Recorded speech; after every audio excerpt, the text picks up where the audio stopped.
Okay, you're good to go. All right, it's 6 o'clock, so I'm going to call the meeting to order. And Diane, could you just tell us who you have on the call? Jack Kozak, Trish, Pete, Charlie, Terry, Chief Jewett, yourself, and Larry, and Nancy. Awesome. So, Trish, go ahead and take it away. Okie doke. So, because I know you're all going to be extremely excited about this, since we haven't talked in 5 days, I really condensed this to make it somewhat easier, quicker, and not real repetitive. So to start out with, this is from last Wednesday to today. And so Wednesday, as a recap, we had 1,491 cases. As of today, we have 1,937, which is up 446 since last Wednesday. Recovered on Wednesday was 546. Today we have 779, which is up 233. Wednesday we had 42 deaths. As of today, unfortunately, we have 60. That's up 18. Excuse me. Some of the things that have happened on the state end is we were having a huge lag time for the Convenient MD results for our testing, and they ended up reaching out and making other arrangements, and we're now getting responses within 20 hours for our first responders, so that's really important. They wanted to remind us that we're seeing more cases only because they're getting to do more testing now. So it's not necessarily that we're being, infiltrated with more and more and more. It's that they're able to test more and more. They also said that the task force, the Governor's Economic Reopening Task Force, as Charlie mentioned last week, was opening. They also talked about the fact that there was a lawsuit against the governor, and it was announced dismissed on Thursday, I think that was. Yep. Social media trends, and what I did was I took everything from Wednesday till today and kind of combined it so I didn't have to repeat everything. And it's just saying there's discourse on whether or not the economy should reopen. There were concerns over canceled summer events and wanted more assistance with that. The JIC, or the JIC, said there's a lot of COVID-19 conversations, and they're focused on the new cases because we're getting more testing done. And again, want people to understand that doesn't mean we're in worse shape than we were last week. They talked about the social media reopening, the state's economy, and concerns about the accuracy of the COVID data that we are now getting. There was also a lot of social media discussion around tourism and what things they may, look to bringing opening, I guess is a good way to put it, as we approach Memorial Day. And then they talked about when we reopen and on the national level, how are we going to do this? Are we going to reopen at different times? And for those of you that heard the TV today with the governor, that's basically what he's saying. I actually asked, well, how about the stay-at-home order? And it's going to happen in phases. Manchester-Boston regional flights, 9 were operating today, 19 were canceled. United Airlines is temporarily suspending operations at Manchester, effective on May 3rd due to the decreased demand. United Airlines has set a July 6th as a tentative resume date, and Portsmouth is reporting they've got 1 flight operating. We've got 53 first responders in quarantine, 23 are staying in alternative lodging. A new alternative lodging location has been added in Nashua. Correctional officers now qualify for quarantine, and victims of domestic violence are considered Tier 1 and can use lodging locations as safe housing under certain conditions. Reminding us the state EOC is still at full activation. There was also a lot of talk over the weekend about the White Mountain National Forest shutting down several trailheads. They were restricting day use areas and recreation facilities until further notice. The governor announced, as you probably heard, a second extension of the state of emergency. He did not yet extend the stay-at-home, and I think that'll come in phases, and we'll know a little bit more, according to him, by the end of the week.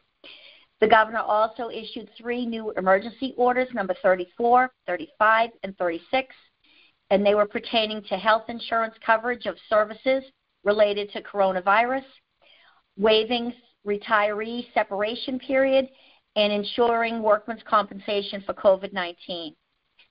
As you remember, Larry and I and Kim started our public assistance applicant briefings on Friday. They're continuing through till tomorrow. Larry's already started the paperwork, so we're well on the way. Some of you, or all of you, I hope, received an email from me concerning any donations and time on the phone like now. It's something that we can use towards our 25% match. So spread the word. Tell people to call in because we could use that. Public assistance briefings are going to continue as needed, and we've been assigned somebody to help us with the PA briefings. Also receiving many requests for PPE. Larry and I were both called over the weekend. We thought it was pretty cool by the Assistant Director of Homeland Security, just making sure we realize they're still trying to get us thermometers. Excuse me. They're working through the state mass distribution project. 15,000 went to corrections facilities over the weekend. 5,000 more are coming to other agencies in the Concord area. Larry and I were told that thermometers were coming in. They mentioned 5,000, then they mentioned 1,000, and we reminded them, listen, we'd be happy with 1. We'd like 3 for the police, fire, and emergency transfer station, but who knows what we're going to get. They're working on a plan to get 1 million masks out to nursing homes and long care facilities. Partial deployment to the seacoast. Actually, this was over the weekend, restricting beaches. Heavy traffic on Route 1A yesterday. Parking infractions galore. They activated New Hampshire Port Authority to conduct patrols along Ryan Hampton Boat Harbor and the boat ramps. And, again, ensuring the parking regulations are being followed. They're saying let's educate the people before we start fining and towing. There were no changes in the rail or mass transit. Reminded us mobile testing is continuing, and they added new facilities around the state, and they'll be opening hopefully shortly. They provided resources to the homeless population because they're concerned that this could be an area that COVID gets out of control or out of hand. They want to prevent the spread, so they're dealing with homeless. They received complaints about parking up at Mount Monadnock and Mount Cardigan. It was nothing abnormal for a good weather day this time of year, but again, reminding them that they're going to need help as the good weather comes and people start traveling up there. A fire department asked if we have particular models of N95 masks that we need. Can we request those specifically if it's a certain model? And they said, yes, you can request it. We'll try to fill it, but no promises can be made. Another fire department asked any progress with antibody testing, and Department of Health is looking into it, but we do not have any progress made thus far, and they're unsure that it would even be feasible at this particular time. There was another question about, does the federal government take orders of PPEs that the state has sourced? You've probably heard this maybe from me, maybe on the news, and the federal government does intercept some of our orders. Their answer was, we're trying best to hold on to what we order. It's extremely competitive out there because supplies have been so scarce. Then the question about, will the stay-at-home order be extended? And the answer, the governor is looking into it. He should announce it at any time. And on his telephone, TV thing today, he did say he'll get to it probably by the end of the week. And then an EMD asked about using domestically produced face masks and PPEs, and the answer is, we understand the concern about other agencies intercepting our orders, and they're trying to work, with the state and our approved vendors to produce the PPEs. And that's it. I condensed the 5 days. The only other thing I want to add is the email that I sent out. Anybody that's been getting donations, and I've already talked to Pete and Chief Jewett and Chief Algadino, anything that you have, if you could send me a list, maybe who gave it to you if you have a name and what it is. If you don't know the value, I'll figure out the value, because that can all be applied to our 25% match if it doesn't go to 100%, the 75 that we're getting now. Also, Larry reminded me to mention about people on these calls. Like, thank you, Jack. You're very valuable on this call because we can actually write you off. How's that? Anybody that's on this call that's, just a citizen trying to stay involved, this is really important that we actually have a roster because we can use that towards our 25% match. And I think that's it. Did I cover everything, Larry? Maybe? Yep, sounds good. Okay. All right. Thank you. Thank you very much it's a lot of information, very condensed. That's appreciated. I did have one question, I guess, for Trish and Larry. When we started this whole thing, we said people are turning in their timesheets and they're putting COVID in the comments. But what I want to understand is there are two different reasons you would put them in the comments, right? And I'll use a couple examples. Larry might put it in there because as EMD, he's working on COVID, right? So he might work a 8-hour day or something, and he puts in 8 hours COVID, right? But we have other people, as we know, who are not working at all. So they're at home because, as I keep using the term displaced, they're displaced by COVID, so they're at home. So do we have those people putting in something different? And if we don't, I think they should. So they should put something like COVID did not work COVID. Are we doing that? I don't think we are. Well, Kim and I and Larry what we said was there are particular people like, say, extra people that Chief Algadino and Chief Jewett put on that typically it was not coverage that he typically had. That COVID will be covered in that 75%, and feel free to jump in, Larry, if I'm wrong, will be covered on that 75%. The EOC labor will be covered on that 75%. The other people that wrote in COVID, and let's use, we could use Barbara White, say, as an example. We could use Cheryl. Anybody on their timesheet that has written COVID, what we ask them to do is, if they actually could do any work at home, that's written in one section of their pay sheet, and the difference is written COVID, so we know part of that they couldn't do at home and it's COVID.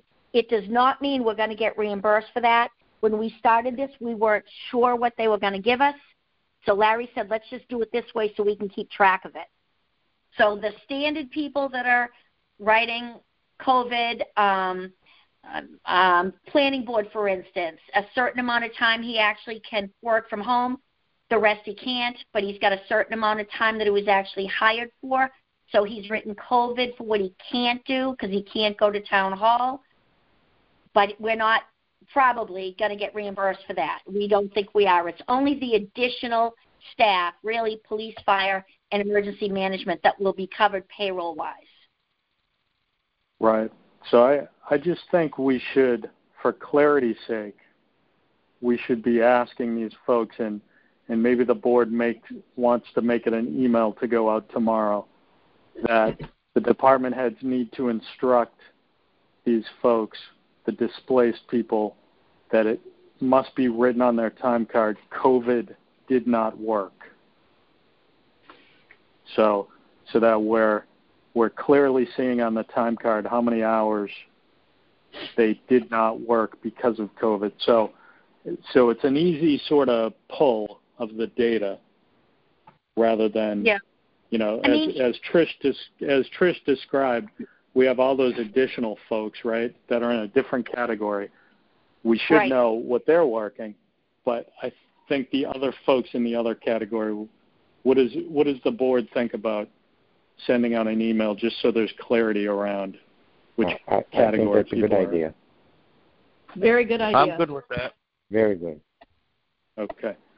So Diane, I'll help you with the email, but we'll get something out there tomorrow, and we'll get Kim's input as well, just so the timesheets are clear.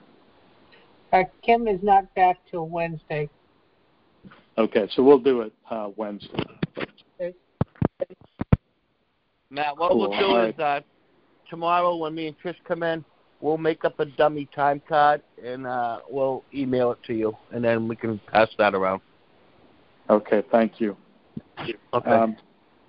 Okay, so the other thing COVID-related I had on my mind was, Diane, could you just give us your update for the life safety things that went on Friday and where we stand right now? Yep. So the good news is that they finished removing the sprinkler heads. The holes in the building have been plugged, and the ceiling tiles were taped where there were holes. So that part of the job is done by one company. As far as the other life safety issues going at the town hall, he was able to get done the upstairs, the main hall, the planning board, and the back room there, the little meeting room. They replaced the smoke detectors with heat detectors. I mean, they replaced the heat with smoke. 1 million gallons of. And what they did after that is they replaced a pull station that was old and it was out of compliance. They also installed a new smoke detector in the food pantry, which did not have one, and that's what took them the longest. So they didn't get down to the office area at all, or the library. And today the cleaners, the disinfecting people came in and fogged the building, and that's been done. That's about it that I can think of. That's what's been done. So now the bad news is he didn't finish, and he says he needs 2 days, 1 day to finish the office areas at the town hall and 1 day for the library. He also told me that the office area in the town hall, he thinks it's going to cost about another $800. And right now we've spent $1,683, and we allocated $22. So I'm thinking we're going to need another $300 to get that section done. All right, so we're going to need probably, if he could just get something in front of us to make a motion with in the next week or so. Some sort of. Were the sprinkler heads removed in the downstairs? No, just upstairs. I'm confused. The sprinkler heads were removed in both areas. That is complete. Good. Okay, phew, wasn't sure. Good, thanks. Okay. So, go ahead. Just real quick, is there any sort of a timeline that you want to plan for at this point? I don't have a time plan. I mean, I wanted to talk to the board first to see what their thoughts were.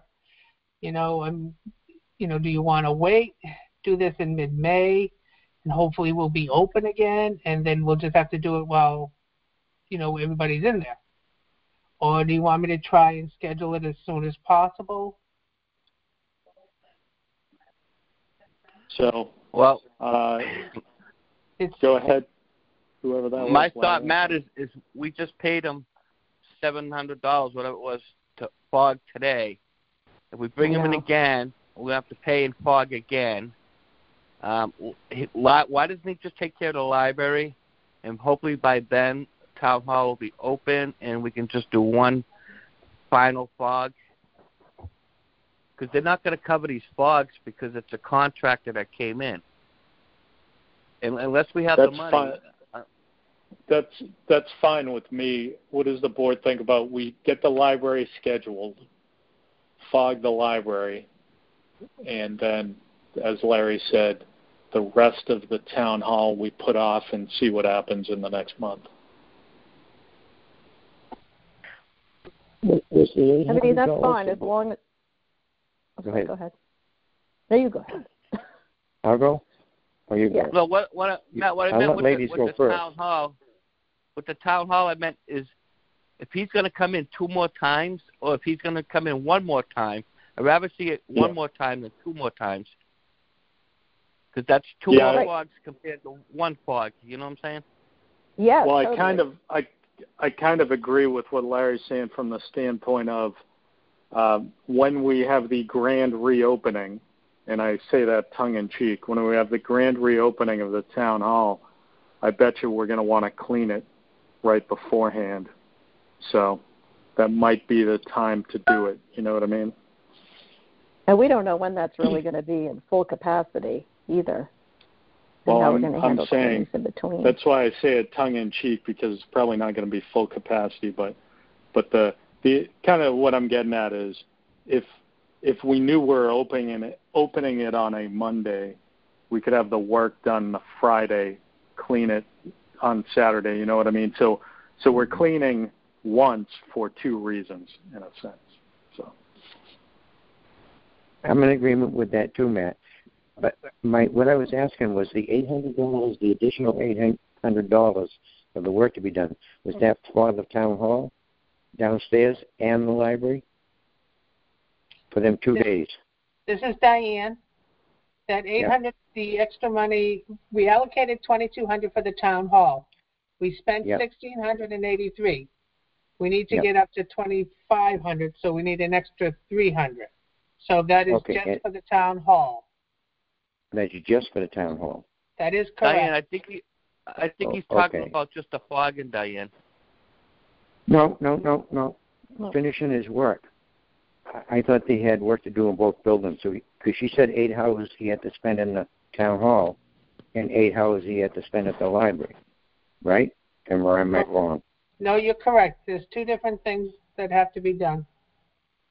Okay, so it's another 800 for the town hall. That's right. Another 800 for the town hall.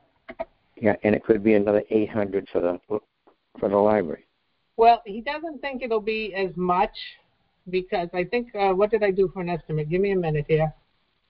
I estimated around 975, and he thinks that one will go a lot easier because he's really not having to rewire anything where he had to rewire at the town hall.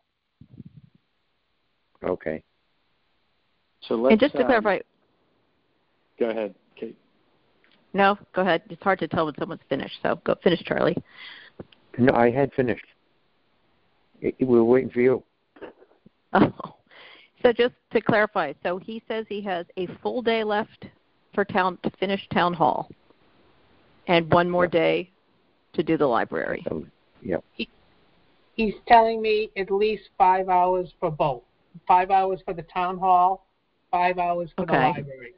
At least. That's his minimum, he's telling me. Okay. So I think what I'd like to see us do is, Diane, if you could email around a quote for the additional work that we could all see and read, and then in the next meeting we could get you a motion for the additional funds, and then maybe we could schedule whatever it is on the calendar for the library and get the library on the calendar and get that done. I will try, but he doesn't like to give out quotes because it's an old building, and he just gives me ballpark figures. I can never get a written quote from him. Well, I think what we're just looking for is a rundown, and if he can give you a rundown over the phone with our understanding that it's an old building and it's like any contractor. Sometimes will tell you, I don't know until I get in there, right? So, yep. So you've never said that, Charlie, before, right? That's a joke. So that's the truth. But right, exactly. And I think we all understand that. So as long as he understands that, we understand. I think Okay. whatever numbers, we just needed to make our motions. So. Yeah, we just don't want them taking us down the road. So do you want me to go ahead and schedule the library? I think so. What's everybody else? I think I heard yes, right? Yeah.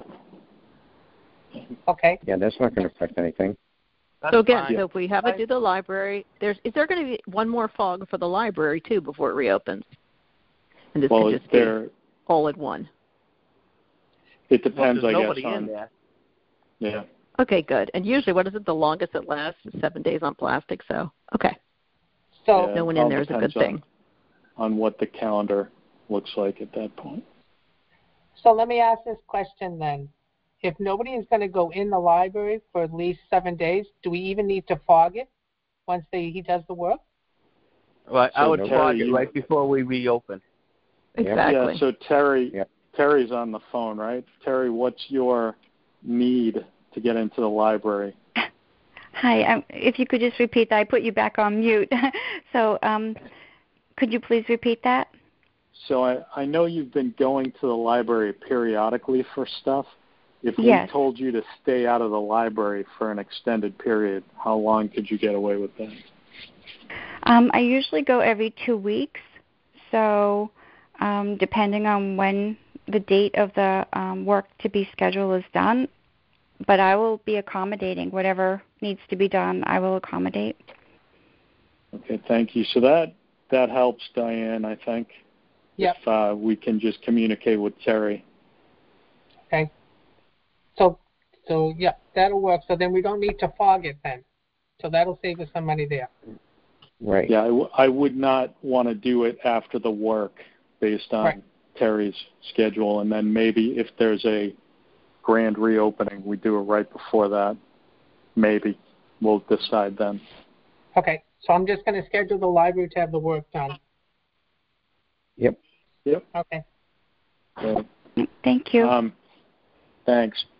The only other thing I had COVID related that I wanted to bring up is when we, and this will be a little bit of a challenge, but I think this is what the world is going through right now. But when we started this thing on March 17th, we said no bulk items at the transfer station, and then we said basically the reason we're not doing bulk items is because we don't want the money changing hands, right? That makes sense.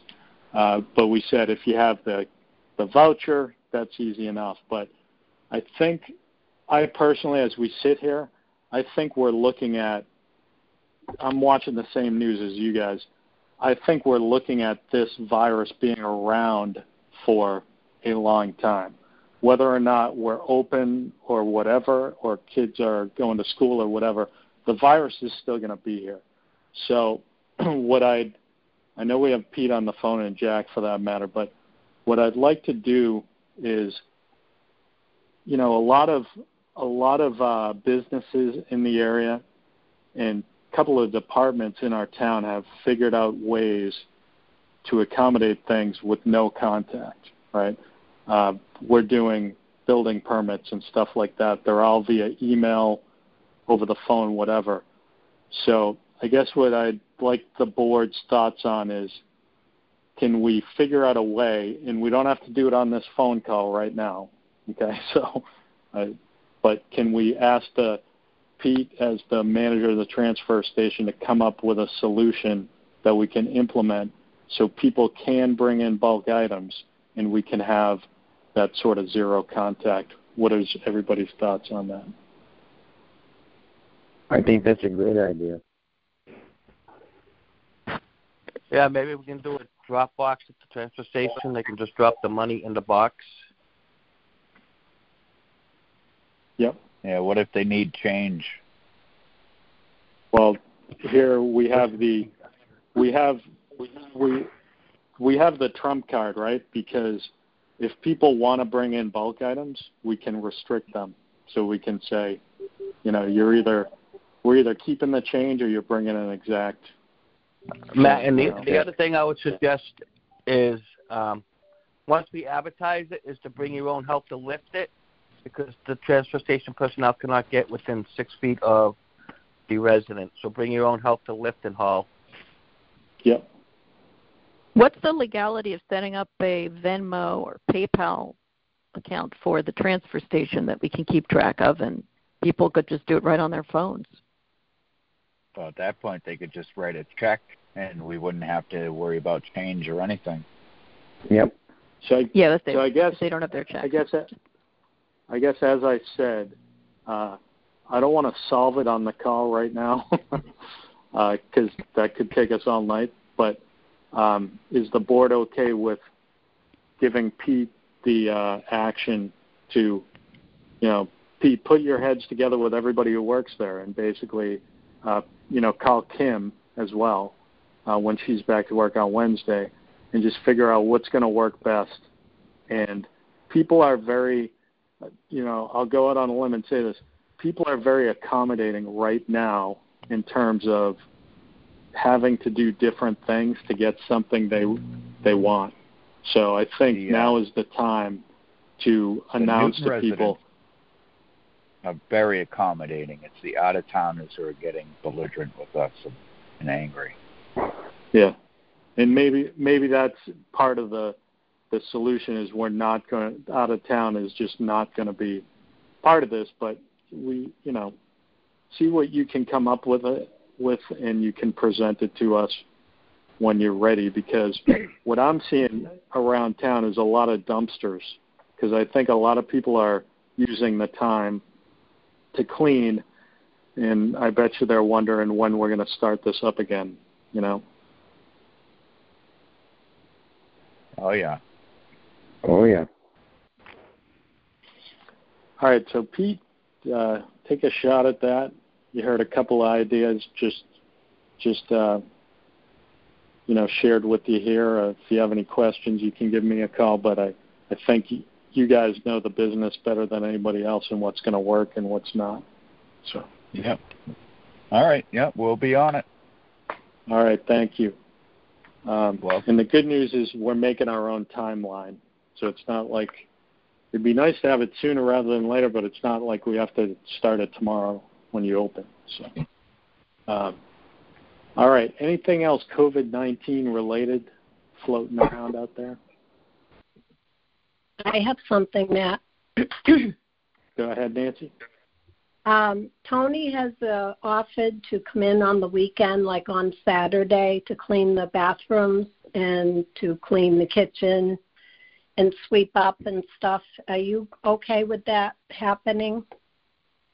I know the girls are complaining because the toilets are bad and the sink, the kitchen, the area is dirty. They have to do it. And he's willing to come in on Saturday when nobody is there to do that.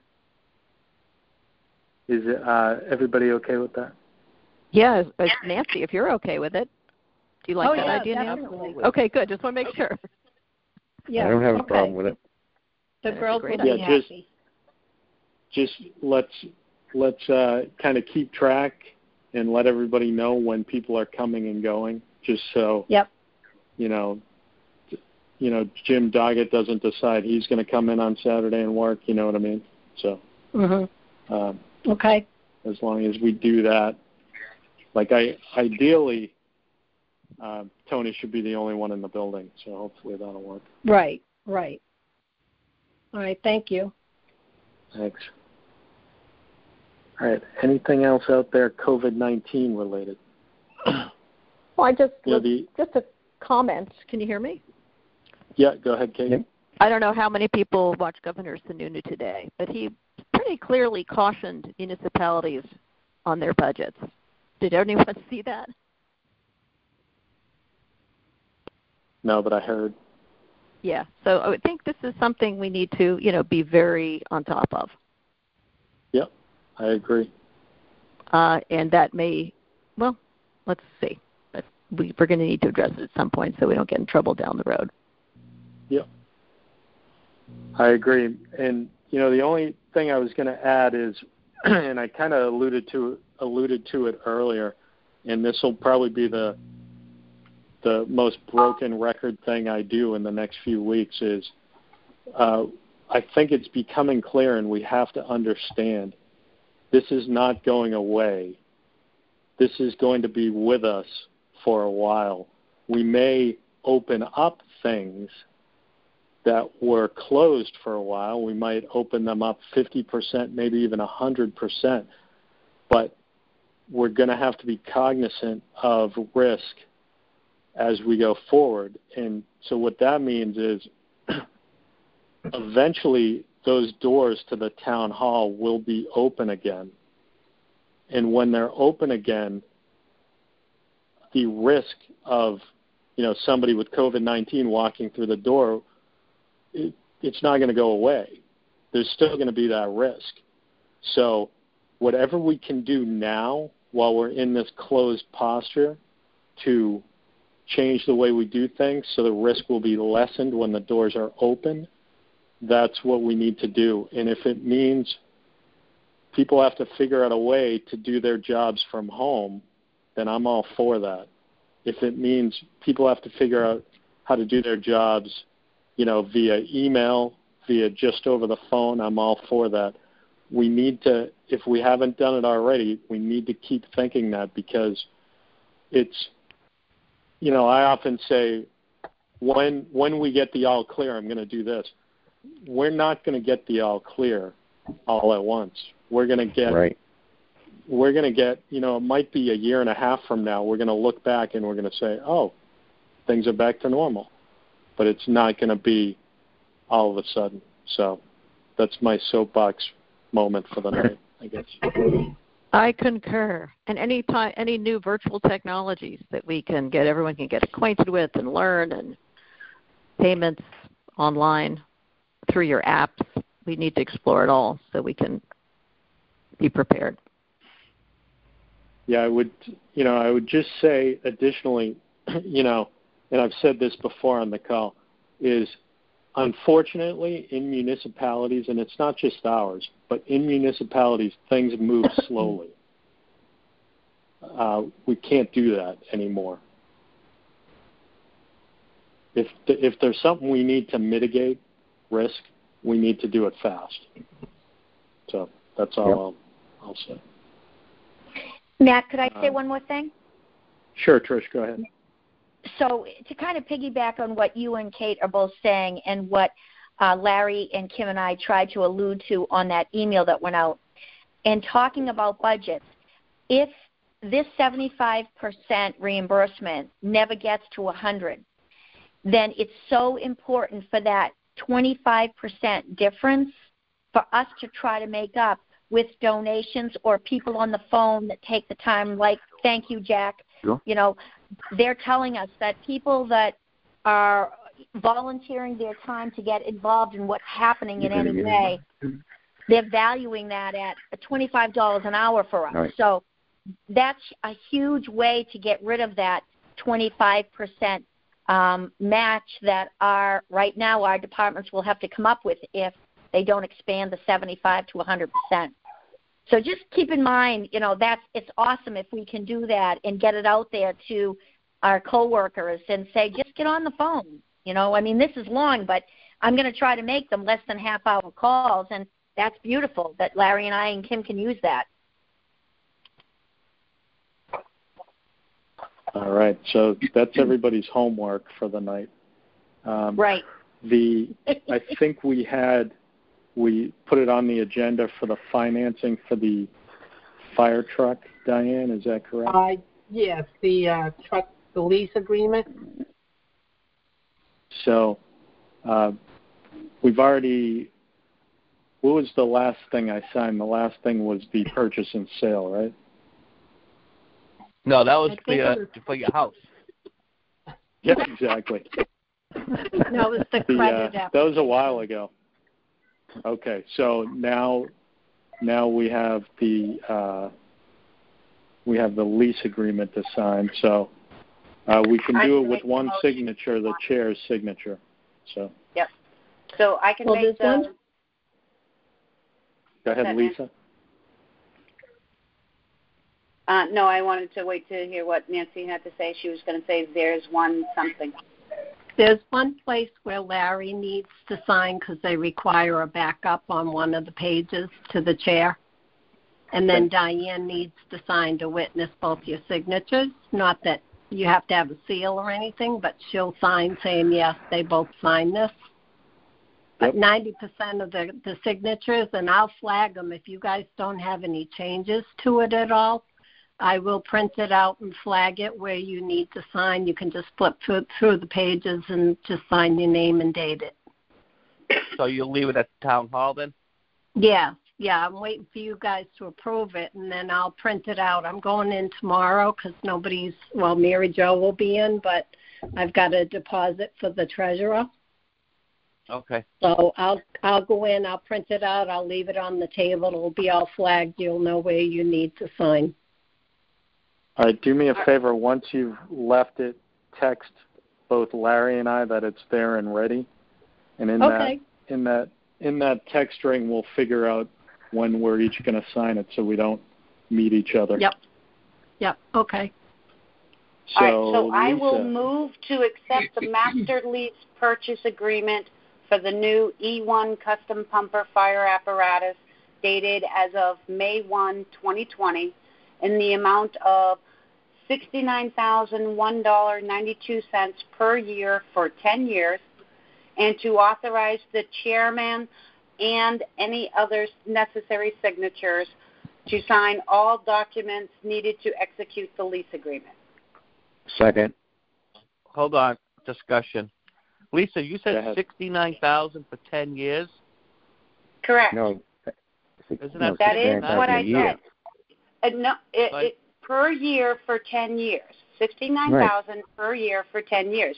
Yes, that does equal $690,000, but that's because of the interest. The purchase price of this truck is $629,000. Okay. All right. That's fine. All right. So Charlie was the second. We're going to do a roll call vote. Larry, how do you vote? Aye. Kate, how do you vote? Aye. Charlie? Aye. Lisa? Aye. Matt's an aye, so that's unanimous. Thank you. Okay. We're going to approve the minutes. Anything else before we approve the minutes? No. Would Lisa, while you're at it, would you like to make a motion on the minutes? Which ones? That would be I was hoping you had it. The public minutes for April 20th, please. All right. I move to accept the public minutes for April 22nd as written. Second. Seconded by Charlie. Kate. All right, let's go around. Yep, that's great. Kate? Aye. Kate's an aye. Larry? Aye. Charlie? Aye. Lisa? Aye. Matt's an aye. That's unanimous. Do we have non-public? Yes, you have non-public and public for April 21st. I move to accept the public and non-public meeting minutes for April 21, 2020 as written. Second. I waited for you, Larry. I know. He's doing you a favor. So Larry's the second. We're going to go around the room. Larry, how do you vote? Aye. Kate? Aye. Charlie? Aye. Lisa? Aye. Matt's an aye, so we're unanimous. All right. Anything else on the agenda? Not from my end. Anything else not on the agenda? All right. So we'll be back together on Wednesday night. So can I get a motion to adjourn? Motion to adjourn. Okay, second. Second by Lisa.